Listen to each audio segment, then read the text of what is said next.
Você está no Pode Observar, o podcast do Observatório de Políticas Públicas do Tribunal de Contas do município de São Paulo. Por aqui, você fica conhecendo melhor a nossa cidade e sabendo dos assuntos que mexem com o seu dia a dia. Olá, estamos começando mais uma edição do Pode Observar, o videocast do Observatório de Políticas Públicas do Tribunal de Contas do município de São Paulo. Fiquem ligados, porque no programa de hoje nós vamos conversar sobre uma questão de extrema importância, que tem implicações diretas tanto no nosso desenvolvimento pessoal, como também traz consequências sociais muito significativas. Nós vamos conversar sobre o hábito de leitura dos brasileiros e das brasileiras e da necessidade de promover programas de incentivo à leitura em nossa cidade, em nosso país. E para tratarmos desta questão tão importante, nós estamos tendo o prazer de receber aqui conosco o escritor e presidente do Observatório do Livro e da Leitura, Galeno Amorim. Galeno, ele presidiu a Fundação Biblioteca Nacional e o Centro Regional de Fomento ao Livro na América Latina e no Caribe.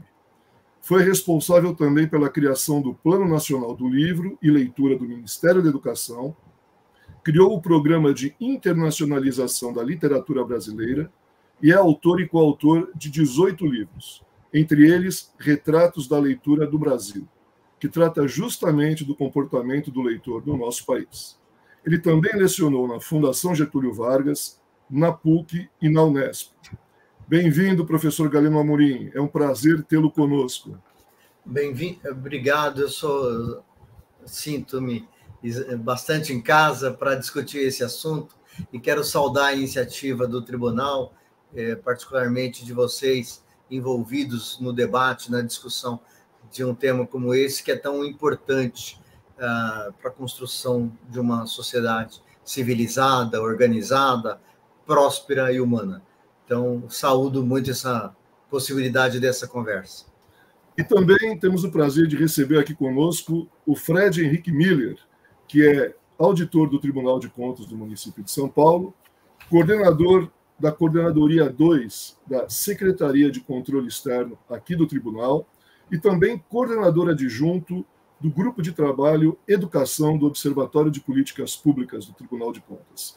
O Fred, na coordenadoria dele, no âmbito da coordenadoria dele, fez um importante levantamento, uma ação ordenada em 32 bibliotecas municipais aqui da cidade de São Paulo.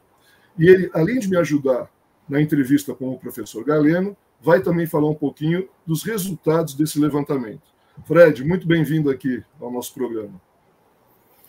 Bom dia, Fúvio. Bom dia, professor Galeno. Bom dia, ouvintes do Pode Observar. É um prazer estar aqui com vocês hoje para conversar um pouquinho e refletir sobre leitura e sobre as bibliotecas do município de São Paulo. Perfeito. Eu vou começar com o professor Galeno, professor.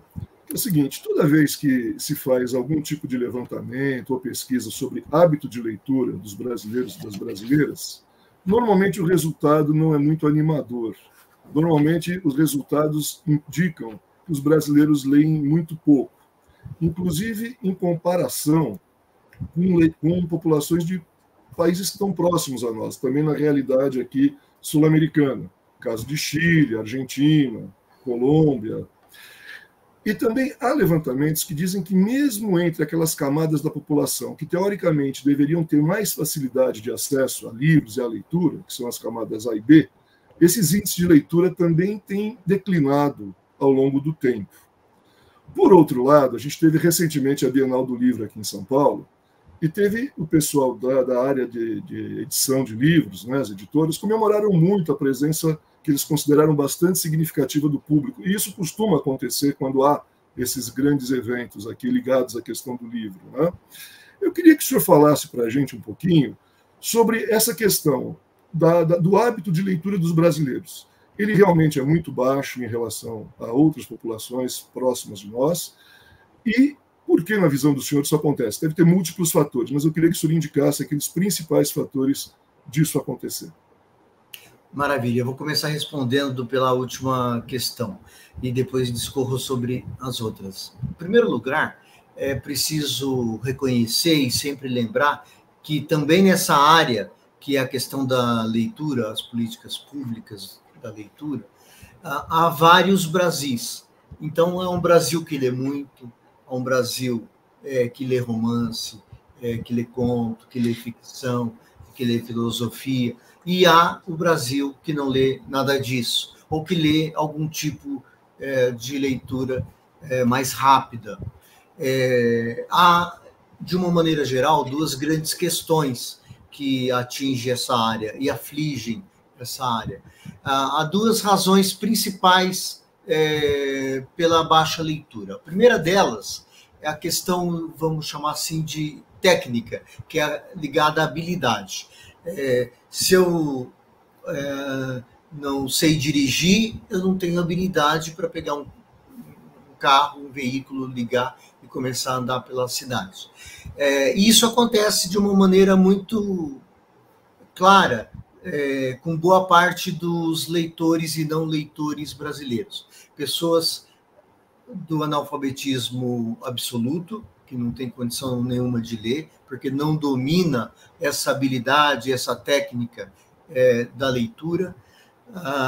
Temos alguns que têm essa formação, mas não têm essa habilidade ainda, porque a educação, no caso, deixa a desejar. A má qualidade da educação faz com que as pessoas não tenham condição de ler uma frase um pouco mais complexa, né? Então, começa a falar: o ônibus vai passar pelo Jardim Zara às 10 horas. A hora que lê tudo isso, a hora que chega na última palavra, já não lembra da primeira. Então, não consegue compreender o sentido das palavras. Isso é a falta da habilidade para fazer a leitura. Não existindo, essas pessoas estão afastadas da possibilidade de fazer uma leitura.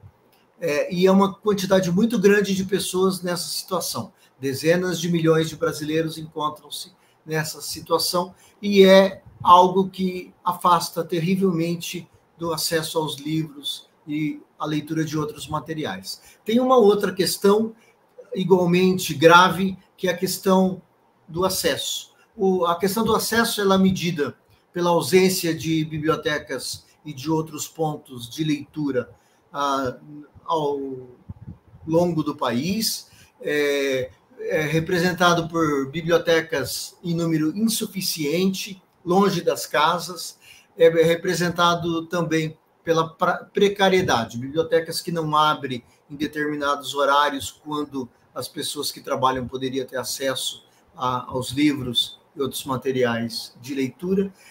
Então, essas duas coisas somadas representam aí quase 100 milhões ou mais de 100 milhões de pessoas.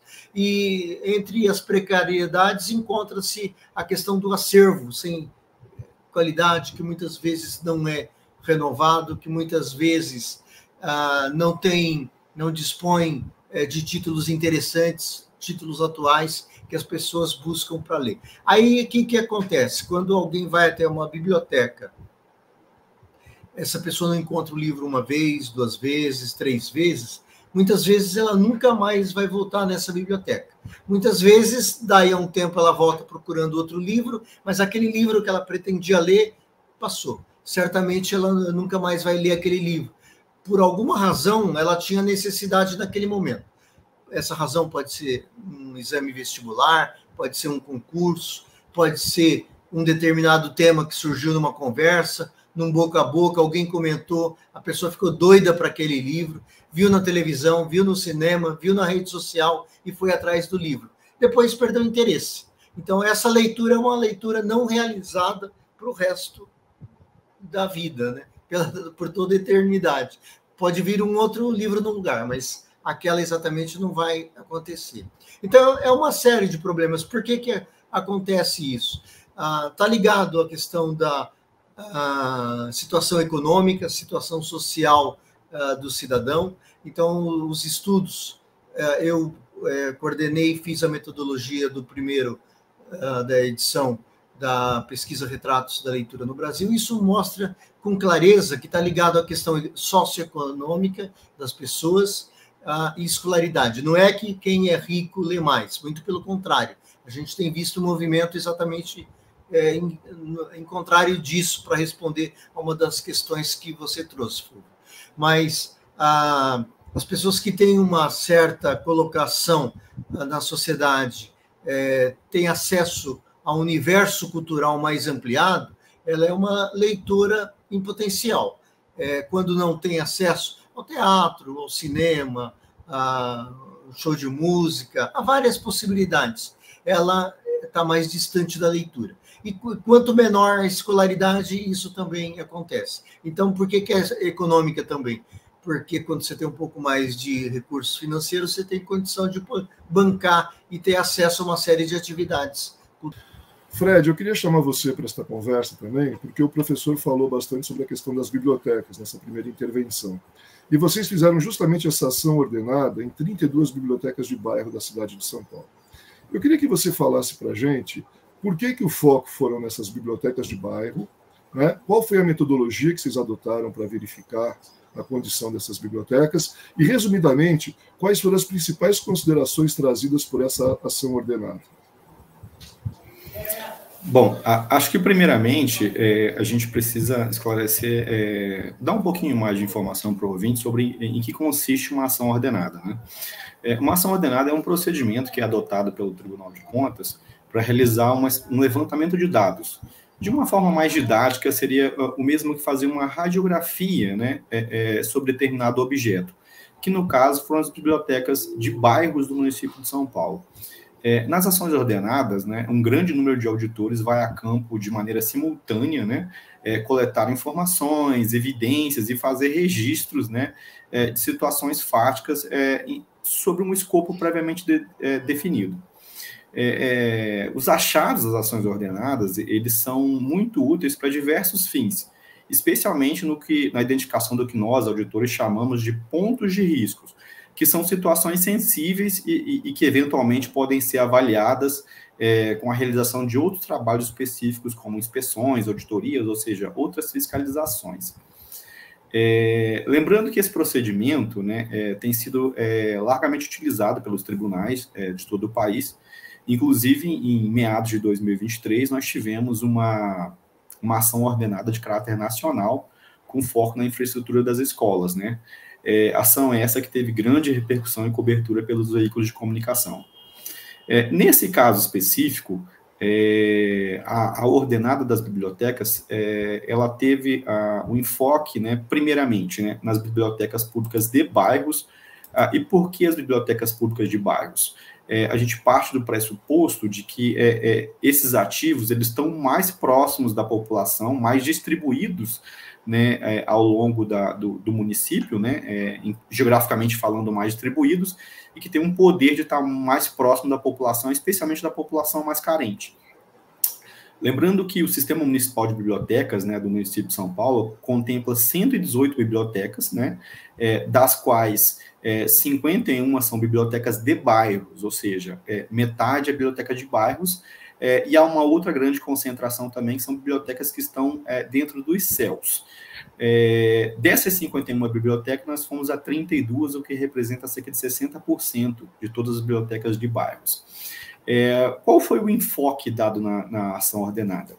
O enfoque foi a verificação do funcionamento das unidades, né, dos serviços que são ofertados nessas unidades, a tecnologia disponível para o usuário e para os funcionários, né, na prestação desse serviço, questões de infraestrutura, como acessibilidade, por exemplo, e limpeza, são questões mais operacionais do dia a dia e fundamentais ao funcionamento das bibliotecas. Evidentemente, na realização de uma ação dessa natureza, lembrando que ela é um levantamento de dados, né, algumas escolhas elas precisam ser feitas. E essas foram as nossas escolhas, o enfoque que nós demos nessa ação ordenada. Essas escolhas têm que ser feitas em função, principalmente, das limitações, né, de tempo e de recursos que nós temos disponíveis. E elas, evidentemente, vão denotar o enfoque dado na realização daquele trabalho. É natural, portanto, né, que algum ponto importante relacionado àquele objeto, eventualmente tenha ficado de fora dessa ação ordenada.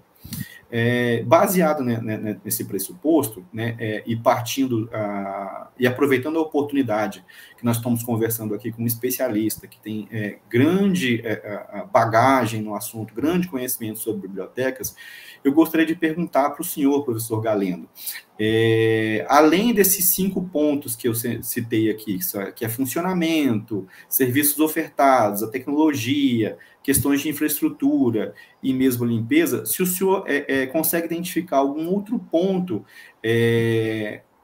baseado na sua experiência que poderia ser abordado em uma outra ação ordenada ou algum outro produto do tribunal. Ou seja, gostaríamos de contar com a sua experiência para agregar em ações futuras do tribunal. Obrigado. Beleza, obrigado, Fred. Em primeiro lugar, eu queria saudar o tribunal, de uma maneira geral, com o observatório, que traz esse tipo de debate, esse tipo de preocupação para ser esmiuçado aqui, sempre com o intuito de promover o aprimoramento das políticas públicas, e aproveitar a oportunidade para saudar a realização disso que agora, eu sei que é uma demanda muito antiga, mas agora tem nome e sobrenome, ação ordenada. Eu já estou aprendendo aqui nessa live com vocês. Isso é fundamental, eu quero dizer, porque há 2 grandes questões que rondam esse tema. Uma é aquela tradicional falta de políticas públicas, de recursos suficientes para dar conta de todas as demandas. Então, é uma luta de muitas décadas, de muita gente por toda a parte para tentar a melhoria, para tentar consolidar a política, criar planos nacionais, estaduais e municipais de livro-leitura que tenham o propósito de tornar isso, que muitas vezes é uma ação de governo, num programa de Estado, numa política de Estado que seja permanente, durável, eterno de preferência, né? E essa é uma questão. Aí tem uma segunda questão, que quando esses recursos vêm por menores e insuficientes que sejam, eles precisam ser bem aplicados, eles precisam dar resultados. E a eficácia ou não disso, quem consegue garantir são organismos como o tribunal, como o Poder Legislativo Municipal, que acompanham, que dão elementos para melhorar aquilo que vem e fazer com que aquilo que vem seja cada vez mais substancial. Se a gente não tem o controle, pode ser que, ainda muitas vezes isso acontece, a gente utiliza mal, não por má vontade do gestor. Normalmente, gestores que se empenham nesse assunto são gestores idealistas, bem-intencionados, que querem o bem, mas muitas vezes, pela falta de estrutura, pela falta de condições no órgão como um todo de planejamento e de execução. É muito triste, e a gente vê isso em todos os níveis, todas as esferas de governo o tempo todo, quando há recursos para uma determinada área e ele não é utilizado, dá uma dor do coração danada. Esse é uma questão que se resolve com melhoria, com modernização da máquina, com concurso público, para ter pessoas gabaritadas para executar isso. Então, só que esse olhar dos técnicos e da própria sociedade, eles acabam não contribuindo se eles não forem feitos como vocês fizeram este ano. Então, estão super de parabéns. Eu usei o primeiro tempo para saudar e elogiar a iniciativa, acabei quase que não respondendo como contribuir. Eu quero dizer que, além que dentro dos 5 grandes temas que você menciona, Fred, aquilo que tem contribuído muito para o desalento do cidadão usuário de biblioteca, eu diria que são 2 questões centrais. A primeira está ligada a pessoal não gabaritado, não entusiasmado para fazer esse tipo de trabalho. E aí, talvez, a hora que o tribunal for olhar para as bibliotecas do céu, talvez isso apareça. É muito comum, na área da educação principalmente, mandar desafetos de gestores para ficar de castigo nas bibliotecas. Como muitos professores, infelizmente, ainda fazem isso com seus próprios alunos, em vez de o aluno melhor premiado, que foi bem, ter como prêmio a biblioteca, muitos ainda mandam aquele que fez bagunça, aquele que tem um comportamento mais difícil, e associam dessa maneira a biblioteca a algo ruim, a algo punitivo, a algo trágico, a algo traumático. Isso acontece muito em bibliotecas escolares, mas também nas públicas municipais. Como os gestores, de um modo geral, é claro que eu não estou me referindo exatamente à cidade de São Paulo, mas é um quadro verificado em todo o país, o que acaba acontecendo aqui, por não darem tanta atenção, tanta valorização, e acaba não tendo o prestígio necessário, acaba sendo um lugar que você manda aquele que não dá certo em lugar nenhum, em que pese existirem valorosos trabalhadores, tanto com formação em biblioteconomia, quanto outros técnicos que trabalham nesses espaços e fazem das tripas coração para poder entregar o melhor serviço. Mas eu concentraria um olhar e uma preocupação em especial à questão do pessoal. Eu não vou nem falar de bibliotecário aqui, porque eu li a pesquisa, ótima pesquisa, eu estou chamando de pesquisa e estudo, mas corretamente o termo eu acho que seria uma auditoria, né? Mas esse trabalho que vocês produziram, eu vi que todas elas tinham o profissional formado em biblioteconomia. Esse já é um primeiro passo. Além desse passo, tendo pessoas entusiasmadas com esse tipo de trabalho, e aí eu distingo em duas categorias. Tem um tipo, uma modalidade, uma categoria de bibliotecário um pouco mais conservador, um pouco mais antigo, e não estou dizendo com relação à idade, à faixa etária, mas à prática. Em alguns imperam a maior preocupação com o chamado tombamento do acervo, as questões técnicas, se o livro está assim ou está assim, esse tipo de coisa, mais de ordem técnica, e tem uma safra muito boa, também com bibliotecários de várias gerações, muito preocupadas com outro papel, que eu acho o papel primordial do bibliotecário e do profissional que trabalha nesses espaços, Fred, que é a questão da mediação da leitura. O mais importante, se não der para fazer as duas coisas, faça só a mediação. Mas, claro, que o importante é fazer tudo. Então, esse é um tema para sempre esses estudos, essas auditorias precisam procurar levar isso em conta. E aí tem uma outra coisa que afasta e afugenta, no início da conversa eu comecei a dizer, é a questão do acervo. Quando eu assumi a coordenação do Plano Nacional do Livro Leitura, eu construí esse plano nacionalmente, depois para envolver os estados e os municípios.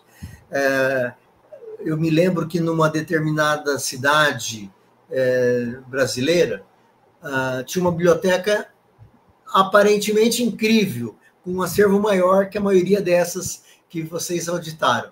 Ela tinha mais de 40 mil exemplares. E aí eu fui tentar entender e falar, nossa, que bacana, uma cidade pequena, no interior, com uma biblioteca legal e tal. Aí eu fui tentar ver que acervo que era esse. Pasmem, era um acervo de 40 e poucas mil obras doadas pelo padre da cidade.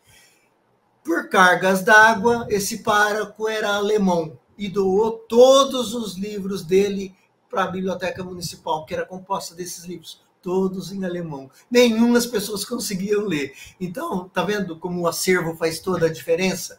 Uma biblioteca com 5 mil, com livros dinâmicos, atuais, com temas bacanas, envolventes, que as pessoas querem ter acesso, faria toda a diferença. Então, esse olhar, eu vi também que o seu estudo, a sua auditoria mostrou que me parece que 20% a 30% das bibliotecas não recebiam acervos recentes da Secretaria Municipal de Cultura de São Paulo.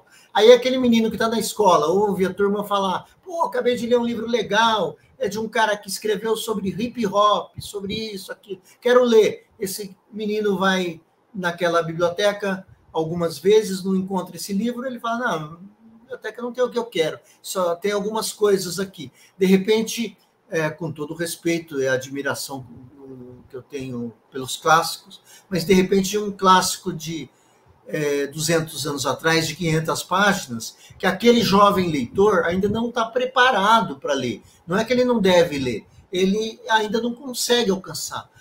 Então, quem media tem que ter esse respeito por esse jovem leitor. Saber que ele pode, naquele momento, o máximo que ele consegue é um livro de 80 páginas, 100, 200, e está ótimo já. Mas não tem o livro novo que ele quer. Não tem o Harry Potter, por exemplo, que já está ficando velhinho, né? De 20 anos atrás, quase 30 anos atrás, mas não tem um livro que ele quer ler. Todo mundo leu na classe dele, menos ele, e porque não tem na biblioteca pública. Então, esse tipo de coisa precisa ter um olhar cuidadoso. Para encerrar, tem, no entanto, e é cheio de méritos esse trabalho que vocês fizeram, essa preocupação que, para muita gente tida ou considerada especialista em leitura, acaba passando batido, e vocês tiveram esse olhar cuidadoso. Eu gostei muito disso. Por exemplo, vocês olharam para o horário de fechamento, horário de funcionamento, se tem atividade no domingo, quando o povo trabalhador poderia ir à biblioteca. Vocês olharam para a questão da zeladoria, da segurança, e várias questões dessa natureza, que muitas vezes passa batido. Às vezes o órgão na área cultural ele se preocupa com a questão do conteúdo e esquece algo que é fundamental. Quando você dá essa condição e torna aquele local um local prazeroso, gostoso, agradável, a pessoa vai e se sente confortável. Biblioteca boa é aquela que as pessoas vão passear, como vão passear num shopping center no domingo, só que elas não pagam. Então, na medida do possível, tem um cineminha, tem um espetáculo de teatro, tem um curso de educação de jovens e adultos, um curso de artesanato, onde ele vai lá, toma um café, come um pastel, uma coxinha, onde ele vai lá paquerar, namorar, pesquisar o jornal para ver se arruma um emprego, e, inclusive, pega um livro para ler. Professor, muito bom. Eu queria falar também abordar, o senhor já tocou nesse ponto, mas eu acho importante a gente reforçar um pouco, que é o seguinte: as pessoas, quando são inquiridas, são perguntadas por que não leem, elas dão vários motivos. Dentre eles, porque o livro é caro, por exemplo, questão financeira, outros alegam falta de tempo, e outros também alegam que a leitura para eles é um exercício aborrecido, é uma coisa que os aborrece, os entedia. Quer dizer, o hábito da leitura, ele normalmente tem que ser, vamos dizer, cultivado desde cedo, desde a infância, etc. Aí, o senhor já falou, mas eu queria que a gente focasse mais. O papel da escola na questão desse hábito da leitura. Muitas vezes, eu queria que o senhor falasse, os livros que são indicados para a leitura na escola, eles se preocupam em criar o hábito, dar o prazer da leitura aos estudantes, ou muitas vezes eles acabam, como o senhor colocou, não sendo adequados àquela faixa etária e acabam afastando a criança, o adolescente, do hábito da leitura. Como o senhor vê essa questão de como a escola tem se comportado e tem sido um elemento de incentivo, ou, infelizmente, em alguns casos, a depender da metodologia que eles adotam, na escolha de obras e tal, de alguma maneira afastam esse público leitor? Bom, são duas questões. Então, a questão das motivações ou falta delas e a questão do fomento ou falta deles. Com relação à motivação, quando você faz uma pesquisa como essa, como Retratos da Leitura no Brasil, que eu tive a honra de coordenar com a Unesco, a elaboração dessa metodologia, depois a aplicação inicialmente no Brasil, e você pergunta por que você não lê, e a pessoa responde a falta de tempo, isso é abrangente demais. A falta de tempo pode ser verdadeira ou pode ser encarada como falta de motivação para ler. Então, falta de priorização da leitura. Se eu vou num consultório médico e fico no SUS e fico 2 horas esperando para ser atendido, eu não tenho falta de tempo nessa hora para leitura. Eu posso ter falta de interesse. Eu posso ficar no celular brincando, ou fazendo um joguinho, ou assistindo, ouvindo um podcast. Nada contra essas outras coisas, tá? Mas eu estou categorizando as motivações de nosso uso do nosso tempo livre. Ou eu posso fazer ainda uma outra coisa, assistir um filme, uma novela, ou ficar focando com a pessoa do lado, ou ficar debatendo com a pessoa do lado, ou levar um livro, como no meu caso pessoal eu faço, e aproveito esse tempo. E leio, mesmo em tempos onde eu estou correndo muito, trabalhando muito, eu tenho insônia. Por exemplo, quero dizer que eu posso ter insônia, ou qualquer pessoa, né? E, de repente, como eu vou ter um tempo livre de 10 minutos, 1 hora, 2 horas, 3 horas, como eu uso esse tempo? Então, é uma questão de priorização.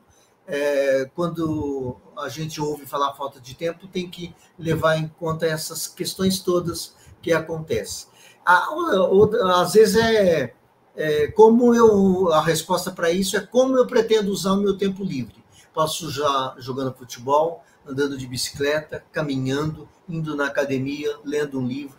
Com isso, eu não defendo de forma nenhuma que a gente, o tempo inteiro, leia livros. A gente vai ficar um ser humano não aproveitando as possibilidades que a vida nos oferece. Então, precisa ter tempo para tudo, para ler, para brincar, para tomar uma cerveja, um vinho com os amigos, para conversar, para ir ao cinema, para ir ao teatro, para fazer algum tipo de ação, para ouvir as pessoas, para acolher, para dar um pouco de si para o outro e tal, e também para ler.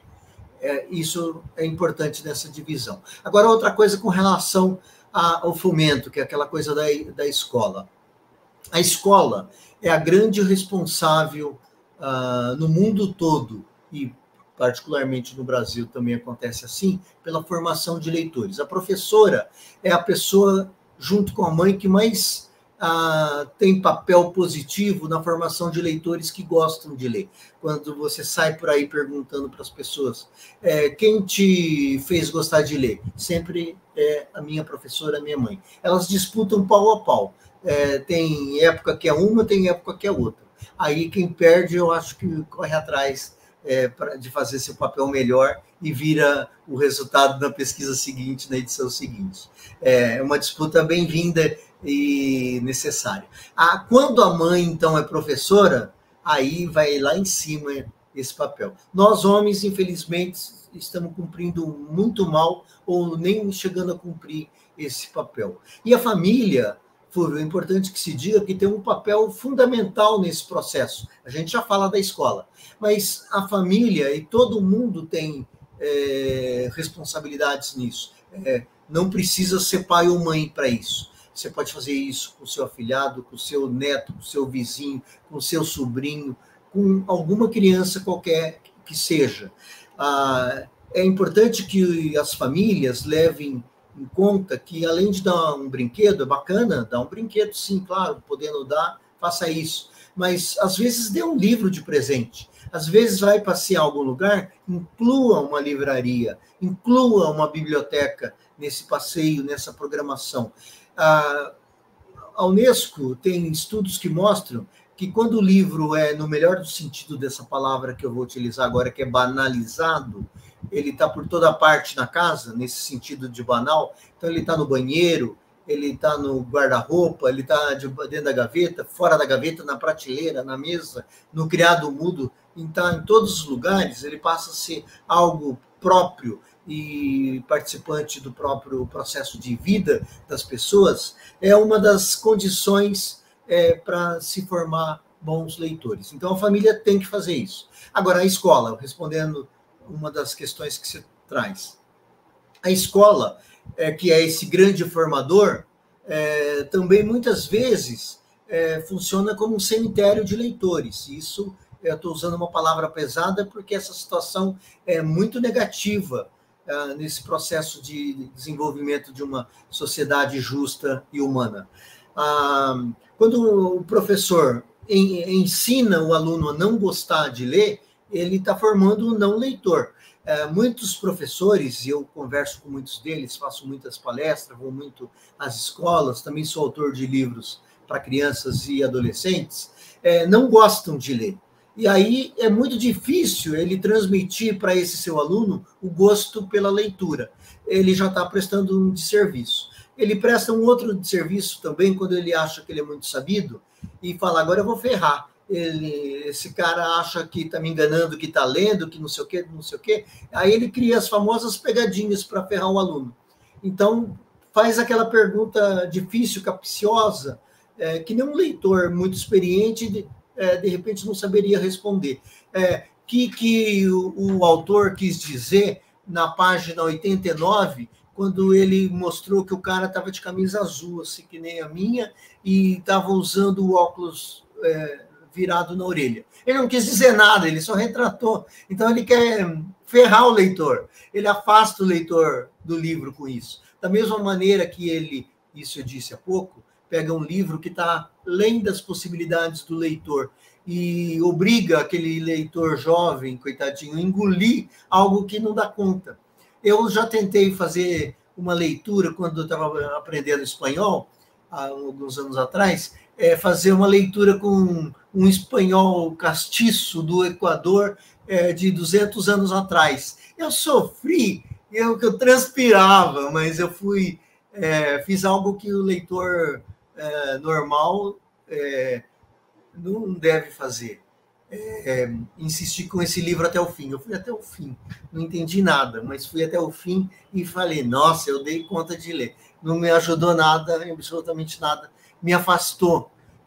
Claro que eu continuo depois lendo livros espanhóis e tal, mas esse tipo de prática eu trouxe como exemplo, porque isso é que mata o leitor. Você tem que permitir que ele se envolva, sinta prazer, entre na aventura, se emocione, chore, ria, tenha raiva e goste de ler outro livro daquele autor, daquele assunto. Fred, eu queria voltar um pouco ao tema da biblioteca. Nosso tempo já está quase se esgotando, mas eu queria retomar a questão do levantamento que vocês fizeram, porque o professor Galeno falou também, em um certo momento da entrevista, da questão da distribuição espacial das bibliotecas. Às vezes, a dificuldade de ter esse espaço próximo de uma determinada comunidade. Nesse levantamento, vocês estudaram a questão tanto dessa distribuição espacial dessas 32 bibliotecas de bairro, como também essa questão que o professor também já levantou, de ter uma biblioteca viva, ou seja, ter várias atividades que atraiam as pessoas para esse espaço e, a partir daí, elas também possam ter contato com os livros. Como é que vocês viram essa questão, tanto da frequência quanto da distribuição espacial das bibliotecas na ação ordenada? Muito bem. Bom, o levantamento de dados, como eu já disse na minha primeira fala, ele recaiu sobre as chamadas bibliotecas de bairros, né? Dentro do Sistema Municipal de Bibliotecas, a gente tem, que é composto por 118 bibliotecas, a gente tem 51 bibliotecas de bairros. É um número bastante considerável, mas São Paulo também é um município bastante grande, né? E por que sobre as bibliotecas de bairros? Exatamente porque são as bibliotecas com maior distribuição espacial no município de São Paulo. Então, nós tentamos pegar a maior área possível na nossa amostragem, né? Estando, então, no caso, em todas as regiões do município de São Paulo. E que, ao menos em tese, né, essas bibliotecas de bairro, elas são os ativos, né, do Sistema Municipal de Bibliotecas que estão mais acessíveis ao público, mais distribuídas e mais próximas do público, especialmente da população mais carente, né? Então, em termos de abrangência, tudo leva a crer que esses sejam os ativos que sejam mais demandados pela população, por estar mais distribuídos, mais próximos da população carente. Então, considerando essas 51 bibliotecas, né, segundo dados da própria Secretaria, né, em 2023, quase 1 milhão de usuários foram atendidos, né, por esses 51 ativos, distribuídos entre atividades de leitura e informação, além de eventos culturais internos. Quando a gente olha para as informações que estão disponíveis da Secretaria Municipal, são sugeridos que as bibliotecas ofertam, além de livros aos usuários, né, também revistas, gibis, mangás, disponibilização de equipamento multimídia, realização de atividades temáticas específicas, serviços de consulta, né, empréstimo, orientação de pesquisa, etc. Uma série ali de serviços que não só a disponibilização do livro, né? E na ação ordenada a gente foi verificar isso também. E a ação, dentre os achados da ação ordenada, a gente pôde identificar, por exemplo, que apenas 43,75% dessas bibliotecas que compuseram a nossa amostragem, elas realizavam semanalmente aí atividades culturais, tais como teatro, contação de histórias, cinema, música e etc. Ou seja, é um número bastante baixo. Constatou-se também, um dado aqui curioso, é que 53,13% dessas bibliotecas não realizavam oficinas como cursos, workshops para capacitação profissional. Ou seja, essas atividades extras que fez parte da nossa amostragem.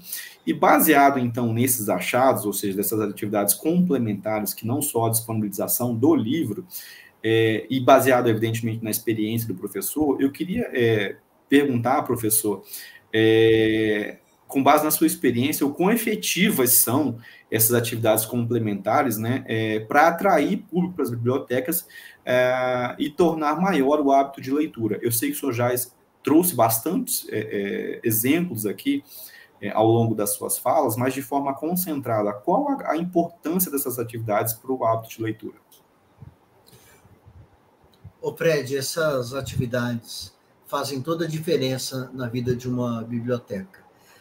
Muitas vezes as pessoas vão a esses locais para fazer outras atividades e já leem um livro, já pegam um livro emprestado para devolver na semana seguinte. Então, as coisas estimulam a finalidade maior desses locais, que é o empréstimo e a leitura de livros e a pesquisa.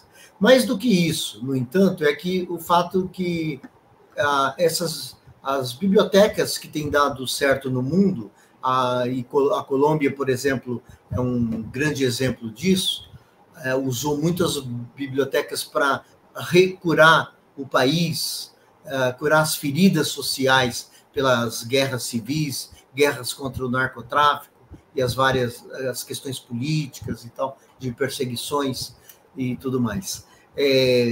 Eu visitei uma biblioteca de bairro na Colômbia, por exemplo, que tem 5.000 pessoas por dia que visitam essas bibliotecas. Vão lá para fazer várias atividades, para passear, para tomar um lanche, para fazer um piquenique, para fazer um curso, uma atividade de artesanato, de formação, oficinas, alfabetização, cinema. Eu ajudei a construir uma biblioteca dessa quando eu fui presidente da Fundação Biblioteca Nacional, no bairro da Rocinha, no Rio, maior favela que existe lá. Vários andares, e tinha 1.200 pessoas por dia. E elas iam para atividades, para conhecer, para encontrar os amigos, para fazer várias coisas, e para ler, e para pesquisar, e para ver jornais, e para passar o tempo na hora do almoço, que trabalhavam pertinho da biblioteca ali. Quando eu fui secretário municipal de Cultura em Ribeirão Preto, já 20 e tantos anos atrás, eu criei 80 bibliotecas na cidade, era uma para cada 5.000 habitantes. Eu resolvi trabalhar nesse mesmo público que o tribunal trabalhou, que são as bibliotecas de bairro, por reconhecer a importância. Na época, eu tinha feito uma pesquisa na França, que tinha construído várias bibliotecas afastadas. Por quê? Porque as pessoas não tinham sequer o dinheiro num país do primeiro mundo como a França para pagar o ônibus. Entre o ônibus e comprar alguma mistura, por exemplo, elas compravam uma mistura e não iam na biblioteca. Aí o país resolveu criar bibliotecas afastadas, periféricas, nos subúrbios, e isso resolveu a questão do acesso. Aí, quando você cria essa possibilidade e ainda você passa a oferecer várias atividades que são complementares, não é um monte de coisas sem a ver. Não, na verdade, é uma exposição a partir de uma obra de literatura. Assistir um filme sobre a Anne Frank e aí fazer uma leitura do diário, fazer um clube de leitura, algumas atividades que complementam e que dão vida. Quando o gestor, o prefeito, o vereador, o secretário não gosta desse negócio de livro, leitura, biblioteca, ele fala e fecha o seguinte, fala, ó, as pessoas não vão, porque ele tira as pessoas que trabalham lá, que são entusiasmadas para fazer projeto, ele reduz o horário, a carga horária, ele coloca um saco de feijão, merenda, para ficar numa das salas e fala, ó, não tinha onde pôr, a comida é importante, mais importante que tudo, não é? E faz alguns tipos de atividades que afastam. Em vez de trazer atividades que atraiam, ele faz coisas que repelem. Perfeito. A gente realmente está com um tempo bastante estourado, mas eu queria fazer uma última pergunta para o professor Galeno, se ele pudesse responder rapidamente, que é a questão das plataformas digitais, que hoje são muito importantes, as pessoas estão toda hora com o celular na mão, digitando ou lendo alguma coisa. A gente está sabendo aproveitar bem essas plataformas, esse meio digital, para fazer programas de estímulo à leitura, para incentivar a leitura? Olha, tem um lado da questão que aponta que a internet e as mídias sociais, as redes, elas, claro, que disputam uma parte do tempo livre das pessoas. Vero, isso acontece, temos que reconhecer que sim. E isso não precisa ser exatamente um problema. A gente pode utilizar o meio digital e tirar proveito dele para incrementar a leitura. Uma resposta clara e direta a isso, eu vou buscar lá no relatório que o Fred trouxe. Nenhuma das bibliotecas que ele pesquisou tem ofertas de produtos digitais para as pessoas utilizarem de uma maneira um pouco mais significativa. Na pandemia, por exemplo, eu criei 100 clubes de leitura digital com pessoas acima de 60 anos e mais 150 clubes com jovens, pessoal que está na Fundação Casa e tal, com leitura digital. Pessoas que não liam nenhum livro passaram a ler. Se você não faz esse tipo de trabalho, as pessoas dão um tipo de uso à tecnologia. No entanto, se você abre a possibilidade, cria clubes de leitura, cria estratégias para usar e até usar em outros momentos da melhor forma possível essas tecnologias, você incrementa a leitura. De repente, você dá a oportunidade de uma biblioteca que tem 1.000 ou 3.000 ou 5.000 livros no acervo, livros físicos, de repente, no estalar de dedos, você permite que ela tenha acesso a 300.000 livros. Aquele livro que ela procura vai ter qualquer hora que ela procurar. Tem bibliotecas que fazem isso, tem bibliotecas que trabalham o digital como se fosse físico. Um e-book disponível. Aí eu acho que é um desperdício de tempo. Mas se você incrementa, você tem muita leitura. Com pessoas que leem pouco, inclusive analfabetos, esses projetos de leitura que eu faço, geram uma média de leitura de 12 livros por ano, 2,5 vezes a média nacional, que é menos de 5. Então, você tem que fazer ações, você tem que fomentar. Também, se você criar uma biblioteca e deixar lá parado digital, é mais difícil, porque o físico ainda alguém tropeça e vê. O digital nem isso, né? Então, você tem que fazer ações para fomentar a leitura. Esse é o grande segredo. Muito obrigado, professor. Infelizmente, nós estamos chegando aqui ao fim de mais essa edição do Pode Observar. Agradecendo muito o presidente do Observatório do Livro e da Leitura, professor Galeno Amorim, sobre as reflexões que ele fez, a importância da questão da leitura para o desenvolvimento pessoal, para que a gente possa exercer uma liberdade individual realmente e exercer melhor a nossa cidadania, de uma forma mais crítica, mais consciente. Professor Amorim, obrigado. Eu queria que, nessa despedida, o senhor também fizesse algumas considerações finais e falasse um pouquinho, o senhor já falou, mas falasse um pouquinho mais do trabalho que vem sendo feito pelo Observatório do Livro e da Leitura. Muito obrigado, foi um prazer tê-lo conosco. Eu agradeço a participação. O Observatório do Livro já montou mais de 300, 400 clubes de leitura, trabalha em presídios, trabalha em instituições de longa permanência, em medidas socioeducativas, em várias áreas.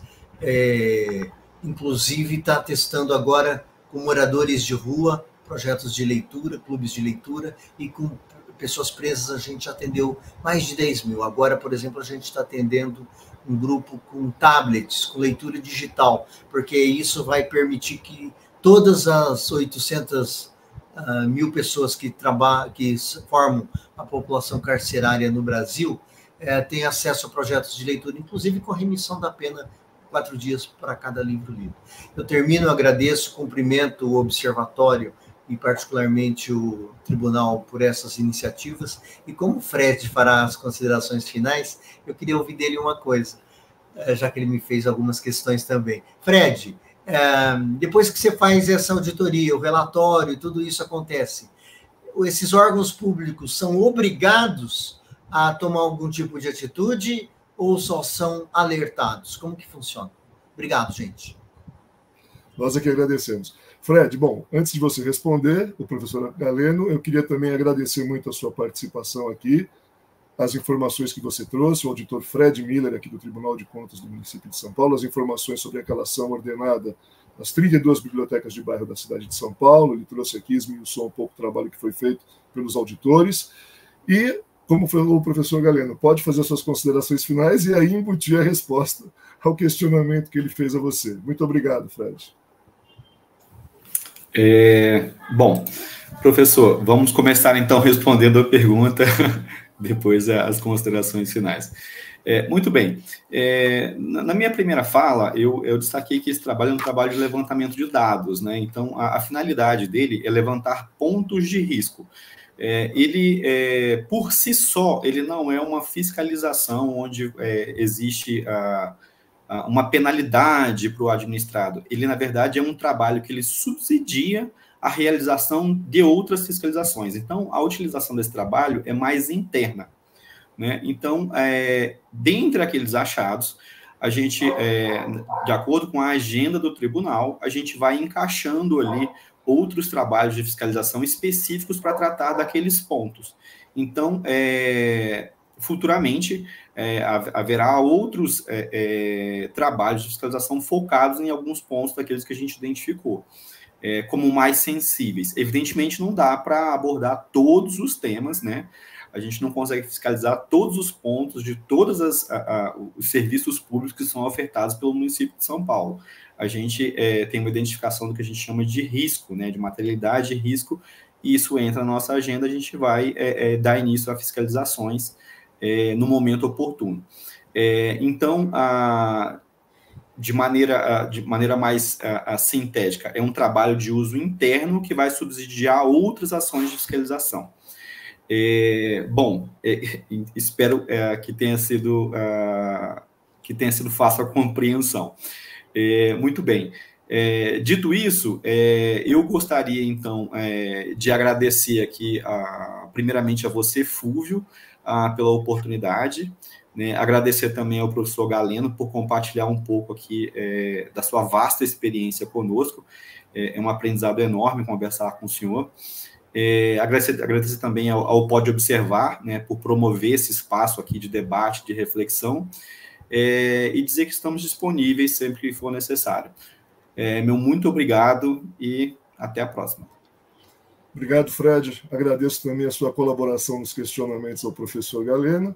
Eu queria agradecer também ao nosso operador aqui de técnico, Fernando Ferri, e a todos e todas que estão nos acompanhando em mais essa edição do nosso videocast, Pode Observar, convidando todos a, se quiserem assistir novamente a esta entrevista, ou então assistir a outras entrevistas que fizemos anteriormente, basta acessar o nosso canal no Spotify, ou então no portal do Observatório de Políticas Públicas, que é observatório.tcm.sp.gov.br. A gente fica por aqui, convidando vocês a estarem novamente conosco no próximo programa. Abraços e até lá.